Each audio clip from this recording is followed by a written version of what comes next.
This is a PBS and NPR Sports Update.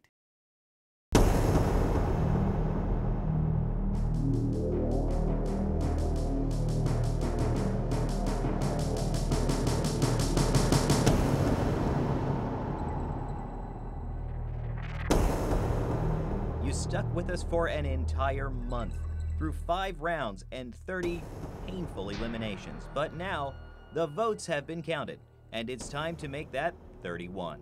What happens here and in every round does nothing to diminish the love and respect we have for all 32 contenders. If the choices were hard, it's because these people actually mean something to you. And it's meant something to us that so many of you were willing to play along with PBS versus NPR public media madness.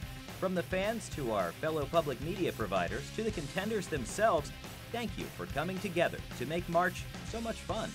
It was a reminder of the quality, intelligence, and lasting impact of both the icons on these brackets and you, the people who watch, listen, and support public media. Yes, without you, stations like WHYY cease to exist. Without you, our friends at WBEZ or WGBH can't keep those amazing programs coming. Without WQED, we may never have visited Mr. Rogers' Neighborhood. Before we crown a winner, just a quick note. We have made a point of not asking for your financial support at all during this tournament. But we hope you'll take the time to reflect on why some of these choices were so tough for you to make.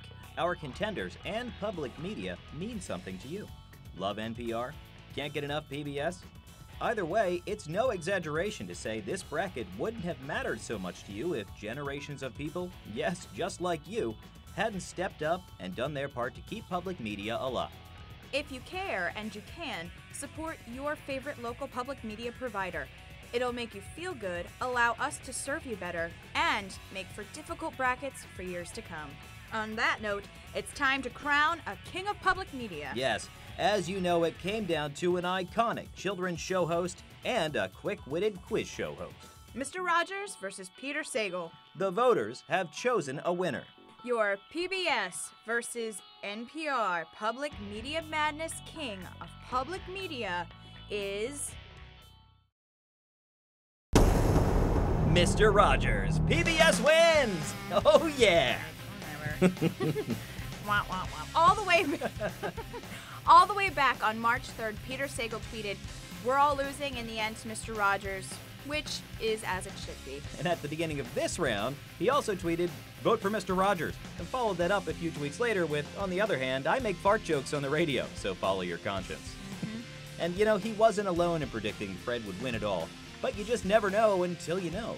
The heart and soul of PBS, the man who spent his life telling us that we're all good just the way we are, who taught us how to deal with the world and our emotions, who gave us Trolley. Mr. Rogers' words and music continue to inspire children of all ages to this day. He's a looming legend in the public broadcasting world and more than worthy of the title of King of Public Media. Agreed. Congratulations, Fred. Congratulations, Fred.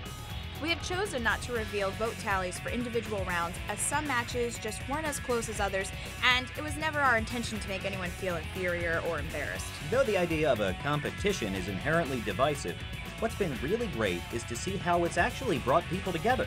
People are talking about their favorite journalists and teachers, characters, and, well, just having a bit of fun. And that's a win-win for everyone, Bob. Bach Talking says Cardigan Master for the win. And EGA Fagan says, "I want to know at what bar I can be watching NPR beat out PBS in public media madness." Maybe next year. Oh. Also, Amanda Kay on Facebook noted Mr. Rogers is going to win. Hands down, he's one of the greatest humans ever. Nah, no one can deny that one, Amanda. Send us your thoughts on the tournament, what we might be able to do better, if we make it an annual tradition, or anything. And that's all she wrote. For WHYY and the entire Madness team, I'm Bob Riccoli. And I'm Vanandra Durange. Thanks again. And support your local media station. Mr. Rogers, do it for Mr. Rogers. It's for Fred. Do it for Fred.